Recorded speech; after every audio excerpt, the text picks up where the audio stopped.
Hello दोस्तों, मैं विकास तिवारी एक बार फिर आप लोगों के पसंदीदा चैनल चंद्रायन एकेडमी पे आया हूँ। और आज मैं आपके लिए लाया हूँ नई शिक्षा नीति 2020 का टॉपिक, जो कि आने वाले समय में बहुत ही महत्वपूर्ण साबित होने वाला है एग्ज़ाम्स के लिए। और साथ ही साथ क्या शिक्षा नीति में जो है बदलाव हुए हैं। अभी तक जो शिक्षा नीति चल रही थी, फॉलो हो रही थी, उसमें बहुत सारे बदलाव हुए हैं। तो उसके बारे में आज हम इस वीडियो में जानेंगे। अगर हमारा ये वीडियो आप लोगों को पसंद आता है तो मेरे चैनल को लाइक करें, सब्सक्राइब करें और शेयर करना ना भूलें। तो शुरू करते हैं आज का टॉपिक दोस्तों। सबसे पहले मैं आप लोगों को बताना चाहूँगा कि जो भी मानव संसाधन विकास मंत्रालय है, तो उसका नाम बदलकर जो है शिक्षा मंत्रालय कर दिया गया है।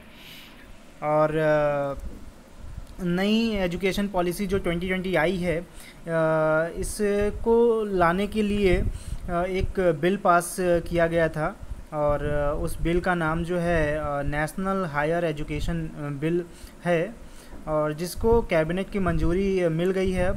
तो अब जो है ये एक विधेयक बन गया है, और ये विधेयक जो है अब संसद में जाएगा, फिर वहाँ से पास होगा तो ये एक्ट बनेगा। वो एक अलग वो बात की बात है अभी। लेकिन क्या है कि नई शिक्षा नीति जो है आ गई है, 2020 जो है आ गई है, जिसको कैबिनेट की मंजूरी मिल गई है। तो दोस्तों हम बात कर लेते हैं इस पर। नई शिक्षा नीति जानने से पहले जो है हम कुछ जो पुरानी शिक्षा नीति हमारी चल रही थी उसके बारे में कुछ जानकारी ले लेते हैं। और कैसे जो इसका मतलब प्रारूप क्या है, कहाँ से ये नई शिक्षा नीति जो है आई है, क्या क्या प्रयास इसके लिए किए गए हैं, उसके बारे में थोड़ी सी जानकारी प्राप्त कर लेते हैं। तो जो हमारी पुरानी शिक्षा नीति चल रही थी वो 1986 में आई थी। उस समय एक्चुअली राजीव गांधी जी की सरकार थी। तो अच्छा, ये नई शिक्षा नीति जो लाई गई है, इसको शिक्षा को बहुआयामी बनाने के लिए जो है 2015 में एक्चुअली पूर्व कैबिनेट सचिव जो हैं, जिनका नाम TSR सुब्रमण्यम जी है। तो TSR सुब्रमण्यम जी की अध्यक्षता में जो है 5 सदस्यीय एक कमेटी बनाई गई थी। और उस समिति का काम जो है ये था कि जो नई शिक्षा नीति तैयार करना है, नई शिक्षा नीति के लिए एक मसौदा तैयार करना जो था उसका काम। तो उन्होंने जो है, उस कमेटी ने जो है एक मसौदा तैयार भी किया था। और मसौदा तैयार करने के बाद जो है ये पेश भी किया गया। पेश करने पे क्या हुआ कि कुछ इसमें जो है क्योंकि कई जगह से पास करना पड़ता है, कैबिनेट से मंजूरी लेनी पड़ती है, तो वहाँ से इसको मंजूरी नहीं मिली और ये मसौदा जो है फेल हो गया। ठीक है। तो ये जो है सबसे पहले जो है किसने 2015 में जो पूर्व कैबिनेट सचिव जो TSR सुब्रमण्यम जी की अध्यक्षता में 5 सदस्यीय कमेटी जो बनाई गई थी, उसने जो है अपना ये मसौदा तैयार करके दिया था। ठीक है, जो कि फेल रहा। उसके बाद क्या हुआ एक्चुअली 2016 में जो है फिर से जो है एक समिति का गठन किया गया। और इस बार जो है जो अध्यक्षता जो की वो अंतरिक्ष वैज्ञानिक जो हैं के कस्तूरी रंगन जी। तो के कस्तूरी रंगन जी की अध्यक्षता में ये कमेटी बनाई गई, और ये जो है उनके अध्यक्ष रहे के कस्तूरी रंगन जी। और इन्होंने जो है नई शिक्षा नीति का मसौदा तैयार किया, और 31 मई 2019 को जो है इस मसौदे को जो है कैबिनेट में पेश किया, हाँ, मसौदा तैयार किया गया था। और कैबिनेट में जो है ये अब 29 जुलाई को जो है मंजूरी इसको मिली है। ठीक है, 29 जुलाई को जो है इसका कैबिनेट में जो है मंजूरी मिल गई है। तो इस पे इसके कुछ मुख्य बिंदु हैं, तो उनके बारे में हम जानेंगे, देखते हैं। जैसे कि इस नई शिक्षा नीति में सबसे पहला प्रयास जो है ये है कि बेसिक एजुकेशन से हायर एजुकेशन और कॉलेज या डिग्री डिप्लोमा तक जो है सभी पे जो है पूर्ण रूप से जो है ध्यान दिया गया है। अभी तक जैसे क्या था कि प्राइमरी एजुकेशन पे ही ज़्यादातर बात होती थी, हायर एजुकेशन पे वो प्रयास नहीं रहता था। तो अब क्या है कि बेसिक एजुकेशन से पूरे जो डिग्री डिप्लोमा तक जो है वहाँ तक की एजुकेशन जो है उस पर भी ध्यान दिया जाएगा। और इसका अपना वही प्रमुख कार्य है कि बच्चों में का जो व्यक्तित्व हो वो बहुत ही बहुआयामी हो। और इसमें कुछ हम लोग बिंदु हैं इसके मुख्य, उस पर चर्चा करने के लिए, जैसे कि आप देखिए जी हाँ, ये आप देखेंगे इसमें एक्चुअली 10+2 का जो फॉर्मेट था वो 10+2 का फॉर्मेट जो है वो समाप्त कर दिया गया है। और अब जो है नई शिक्षा नीति में जो नया फॉर्मेट जो आया है वो 5+3+3 का फॉर्मेट है। ठीक है, तो 5+3+3+4 का जो फॉर्मेट है इसको अब लागू किया गया है। और इसमें 5+3+3+4 का जो फॉर्मेट है, इसमें जो 5 है उस पहले 5 में जो 3 है, 3 साल जो हैं, पहले के जो 3 साल हैं उसमें जो है प्री प्राइमरी को इंक्लूड किया गया है। किसको इंक्लूड किया गया है? प्री प्राइमरी को इंक्लूड किया गया है। ठीक है, और फिर जो है फर्स्ट क्लास को, और फिर एंड देन सेकंड क्लास, ये जो है टोटल 5 साल जो हैं वो पहले 5 में रखे गए हैं। ठीक है, और प्री प्राइमरी क्योंकि भाई जो प्री प्राइमरी स्टेज होती है ये एक इसको नाम दिया गया है फाउंडेशन स्टेज, इसको नाम दिया गया है। ठीक है, तो फाउंडेशन स्टेज इसको नाम इसलिए दिया गया क्योंकि इसी स्टेज में जो है बच्चों को शिक्षा को लेकर जो है उसके अंदर रुचि पैदा करना, या उसका सर्वांगीण विकास कैसे किया जाए इस पे चर्चा करना, उसकी नींव कैसे मजबूत की जाए, इस पे जो है चर्चा की गई है। और इसके लिए एनसीईआरटी जो है एक संगठन भी तैयार करेगा। ठीक है, और खेल के माध्यम से कैसे पढ़ाई हो सकती है, बच्चों के अंदर जो है जागरूकता या रुचि उनके अंदर कैसे पैदा की जा सकती है, इसके बारे में जो है पहले 5 सालों में जो है ये बात की गई है। फिर हम बात करते हैं कि 3 से 5 जो नेक्स्ट 3 है भाई, 5+3+3+4 है, तो इसमें जो 3 है नेक्स्ट फर्स्ट 3, इस 3 की हम बात करें तो यहाँ पे फर्स्ट 3 जो है इसमें दिख नहीं रहा है मुझे,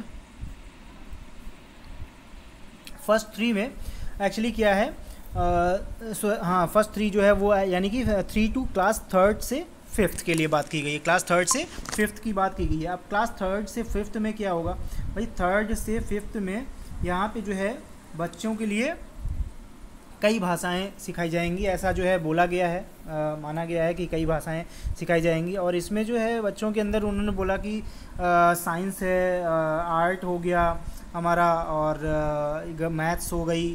ठीक है, तो मैथ्स हो गया, और साथ ही साथ जो है सामाजिक विज्ञान हो गया या ह्यूमैनिटीज़ के सब्जेक्ट्स हो गए, तो इनसे भी जो है बच्चे को जो इंट्रोड्यूस कराया जाएगा। और 5वीं कक्षा तक की जो शिक्षा होगी वो स्थानीय भाषा या मातृभाषा में होगी। ठीक है, इंग्लिश जो है इंग्लिश मीडियम जैसे अभी तक होता था, इंग्लिश मीडियम होनी चाहिए प्राइमरी में भी, तो इंग्लिश मीडियम नहीं रखेंगे। मैं यानी कि कुल मिला के देखा जाए तो मैकाले शिक्षा नीति जो है वो समाप्त करने की ओर चल रहे हैं। ठीक है, और साथ ही साथ जो है लिंकिंग लैंग्वेज के रूप में इंग्लिश को रखा गया है। तो यहाँ पे जो है नई शिक्षा नीति जो है वो त्रिभाषा फार्मूले पर आधारित है, हिंदी, इंग्लिश और एक स्थानीय भाषा। ठीक है, तो इसमें उसके बाद क्या है कि जो नेक्स्ट 3 है यानी कि 6 से 8 की बात उसमें की गई है। और 6 से 8 में क्या है, इसमें जो है वोकेशनल एजुकेशन पे ध्यान दिया गया है, ध्यान देना है। वोकेशनल एजुकेशन में जैसे कि मतलब बच्चे के अंदर स्किल डेवलपमेंट पे कार्य किया जाएगा, जैसे कि ऐप बनाना हो गया, सॉफ्टवेयर डेवलप करना हो गया, कंप्यूटर कोडिंग करना होता है। तो इस तरीके की शिक्षा जो है वो क्लास 6 से 8th में ही शामिल कर लिया जाएगा इसको, क्योंकि अभी तक हमारे वहाँ जो शिक्षा है वो रोज़गार परक नहीं है। तो रोज़गार परक बनाने हेतु जो है इस बार जो है नई शिक्षा नीति में ये बिंदु रखा गया है। अब देखते हैं कितना फॉलो होता है, वो तो आगे की बात है।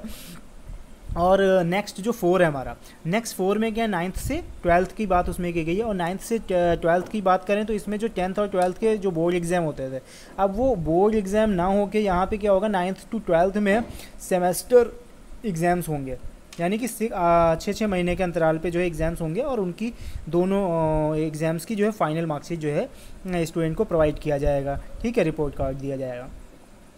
और रिपोर्ट कार्ड में जो है केवल मतलब एजुकेशन से रिलेटेड ही चीज़ें नहीं होंगी, बल्कि जो है उसमें बच्चे की जो है एक्स्ट्रा एक्टिविटीज़ के जो मार्क्स होंगे उनको भी शामिल किया जाएगा। और 9th से 12th जो है इसमें बच्चों का जो सब्जेक्ट के प्रति जो समझ है वो कैसे उसमें डेवलप की जाए, और बच्चों को आगे करना क्या है उसके प्रति जो उनको उनके एम डिसाइड नहीं होते हैं, तो बच्चों के अंदर ऐसे इस रुझान ऐसा पैदा करना है, जागरूकता ऐसी लानी है कि वो अपने एम जो है वो 9th से 12th के बीच में ही डिसाइड कर पाएँ। ठीक है, फिर हम बात करते हैं आफ्टर 12th की। तो आफ्टर 12th की क्या बात है कि एक्चुअली अभी तक क्या होता था कि स्ट्रीम सिस्टम है अभी, तो जैसे कि पीसीएम हो गया, जेडबीसी हो गया, ठीक है, पीसीएम वाले ही मतलब मैथ्स वाले जो है वो फिर संस्कृत हिंदी ये सब नहीं ले सकते हैं, या फिजिक्स वाले जो है संस्कृत हिंदी नहीं ले सकते हैं। तो इसके लिए क्या है कि अब स्ट्रीम सिस्टम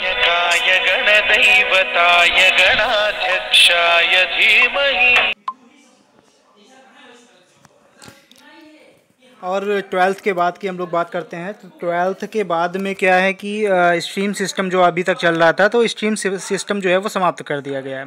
ठीक है, इसमें बात कही गई है कि अब जो है फिजिक्स के साथ हिस्ट्री या मैथ के साथ जियोग्राफी, मतलब साइंस साइड वालों जो साइंस साइड होती है उसके साथ जो है आर्ट साइड के सब्जेक्ट्स या कॉमर्स साइड जो है उसके सब्जेक्ट्स जो हैं आप ले सकते हो, इसमें कोई प्रॉब्लम नहीं होने वाली है।